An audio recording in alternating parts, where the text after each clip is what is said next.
Chennai metro rail நிறுவனம் 2ஆம் கட்ட பணிகளை மிக வேகமாக செய்து வரும் நிலையில் இந்த பணிகள் முடிவடைந்த பிறகு நிலையங்களை பராமரிப்பது மற்றும் இயக்குவதற்கான கூடுதல் வருவாயை ஈட்ட ஒரு மாபெரும் திட்டத்தை வகுத்துள்ளது.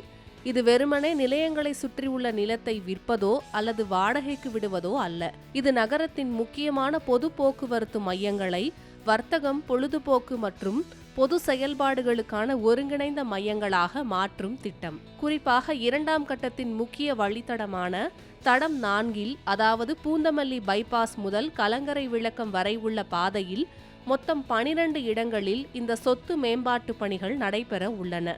இது 90,000 சதுர அடிக்கும் அதிகமான நிலப்பரப்பை உள்ளடக்கியது.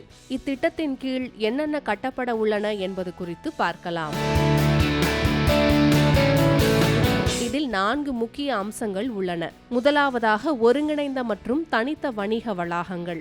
இவை மெட்ரோ ரயில் நிலையங்களின் நுழைவு மற்றும் வெளியேறும் பகுதிகளுடன் இணைக்கப்படும் அல்லது தனியாக செயல்படும் வணிக கட்டடங்களாகவும் மற்றும் அலுவலக வளாகங்களாகவும் இருக்கலாம்.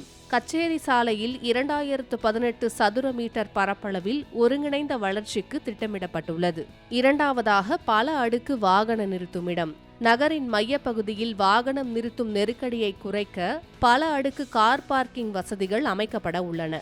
இதற்கு சிறந்த எடுத்துக்காட்டு ஆலம்பாக்கம் நிலையம். அடுத்ததாக பொது போக்குவரத்து மேம்பாடு. இதில் மிகப்பெரிய விஷயம் என்னவென்றால் தடம் 4 தடம் 5 பிரியும் சந்திப்பு பகுதிதான். சுமார் 5010 சதுர மீட்டர் பரப்பளவு கொண்ட இந்த இடத்தை வெறும் வணிகத்திற்காக பயன்படுத்தாமல் இயற்கை எழில் கொஞ்சம் பசுமையான நடைபாதை நட்பு கொண்ட பொது இடமாக மேம்படுத்த CMRL திட்டமிட்டுள்ளது. இது சுற்றுப்புற மக்களுக்கு புதிய சமூக மையமாகவும் அமையும். நான்காவதாக தடம் 4 மேற்கு முனையில் உள்ள காட்டுப்பாக்கம் மற்றும் ஐயப்பந்தாங்கல் போன்ற நிலையங்களில் கணிசமான நிலப்பரப்பில் முறையே 1338 மற்றும் 1190 சதுர மீட்டர் பரப்பளவில் மேம்பாட்டு பணிகள் நடைபெற உள்ளன. கட்டடங்களின் வடிவமைப்பை பொறுத்தவரை பெரும்பாலான கட்டமைப்புகள் தரைக்கு மேலே 3 தளங்கள் வரை உயரும்.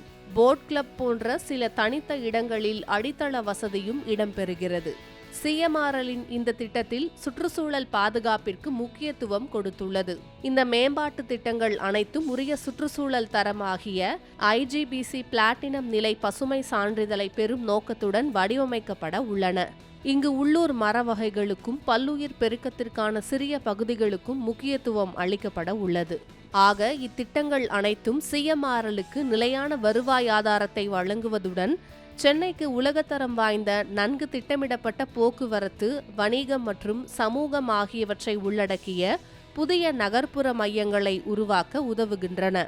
இத்திட்டங்கள் பயன்பாட்டிற்கு வரும் பட்சத்தில் சென்னைக்கு இது கூடுதல் அழகை சேர்க்கும் என்பதில் மாற்று கருத்து இல்லை.